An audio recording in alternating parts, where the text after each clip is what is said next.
atë nënën me fëmijën në spektër autik, të cilën korbat e kishin marrë me vete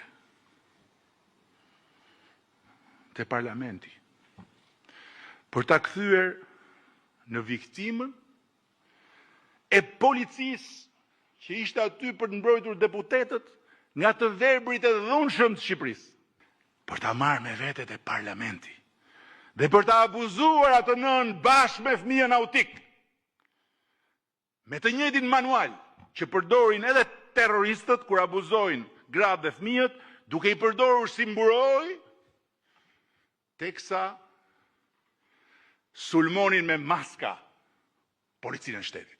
Uqisë për të fare, po vishta nga Kamza, qova qunëm terapi, po ishen bloku rrugat. Po? Tua nga parlamentin më hodhen piper nga si jo. Pra ti ke qenë rastësia, ty nuk të ka marrë njëri? Jo, rastisht kalova. Po kryeministri thot që ty thot të kanë sjell të tjerë. Jo. Vit përballet me mu kryeministri, ja themëm sorat. Im zina me policë. Po çfarë ndodhi aty? Ke parlamenti që në zonë rrugët, ku shkova mjesë ishin hapë, ku edhe të ro, ku në piper syvet. A i hodhe djallit piper syvet? Ja, kryeministër, gjënaf qunit. Gjënaf qunit të zëtë, bedoje qunit tem. Më nga faqat me mu, Edi Rama. Pra tani ka diçka? Po. Ka diçka? Ky është vendi ku ti po jeton tani? Po. Pra do të rregojmë pak vendin. Po. Ne jemi këtu tek shtëpia sociale në Shkoz, shtëpia sociale ku jeton tashmë nëna me djalin e saj. Dhe shikoni, kjo është shtëpia sociale. Pra kjo është shtëpia sociale. E nuk ka shtëpi fare. Tani kush të solli këtu? Njësia bashkiake. Pra kur të kanë sjell? Mrom. A kanë tentuar më përpara të sjellin? Jo. Është hera e parë kjo? Hera e parë mrom. Po çfarë të thanë mbrëm? Asi jo. Të thanë që do vije këtu? Po. Po më mirë këtu apo ke shtëpia ku ishe? Më mirë ishe ke shtëpia, po dritë s'kisha, ta kisha ujë. Po këtu s'ke ujë? Nëse ka këtë ditë ujëtin. Tani erdhi ujë? Ujtë, po. Pra ky është vendi ku jeton nëna, ku e kanë sjell mbrëm njësia bashkiake the? Njëshi, e cila e ka sjell këtu nënën në një vend. Pra, nga shiu në Breshër. Taman. Një vend i cili nuk e di domethënë. Kjo është shtëpia sociale e 2026-s për njerëzit të cilët janë në nevojë, për një nën me një djalë e cila jeton realisht në vështirësi të mëdha. Ne sapo e kemi dyfishuar mbështetjen për fëmijët autik. E kemi rritur mbështetjen dhe për nënat e tyre.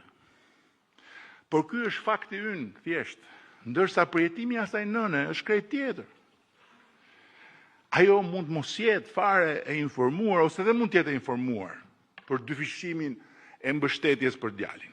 E diti që kryeministri thotë që është dyfishuar ndihma, pra... Mjova! Po sa vjeç është djali? 19. Po nuk e përfiton? Ha? Nuk e përfiton? Ja. Nuk e përfiton? Po e sa po? Po jo, po gënjen ai. Ma shkos pra. E di pse? Sepse unë do e tregoj këtu dhe do e faktoj që fitojnë dhe përfitojnë, pra dyfishohet ndihma vetëm për ata që janë fëmijë nga 0 deri në 18 vjeç. Po. Sa vjeç është djali? 19. Nuk e përfiton. Pa të themi Edi, sa të themi, si për sa vjeç qune, po është 19 vjeç. Nëse djali është 19 vjeç, nuk e përfiton, sepse përfitojnë vetëm ata që janë fëmijë nga 0 deri në 18 vjeç. Dhe kryeministri ka gënyer sot dhe në historinë tënde. Ka hym gjënar çunë tam. Çfarë apeli ke për kryeministrin? Do të themi mos përdor çunin me ata fjalë që përdor. Mos kom qenë fare protest, u ishte të arë pra, dhe kam... e thua me garanci që s'ka përdor asnjëri dhe nuk ka çuar asnjëri. Po mirë, pse dole ti në protest? Ç'a duhet ti ke protesta herë përpara kryeministrisë? O vë për çfarë të për hallat e mia. Ç'a hallesh keti? Tunë spun, pas pije, a vit këtu. E diti që shqiptarët kanë mbledhur deri tani më duket, sa herën e fundit që un kam parë, kanë mbledhur 120.000 euro për ty. Për ty dhe për djalin tënd. Ju po gjithve nga zemra. Ju du fart. Ande, që po me mame.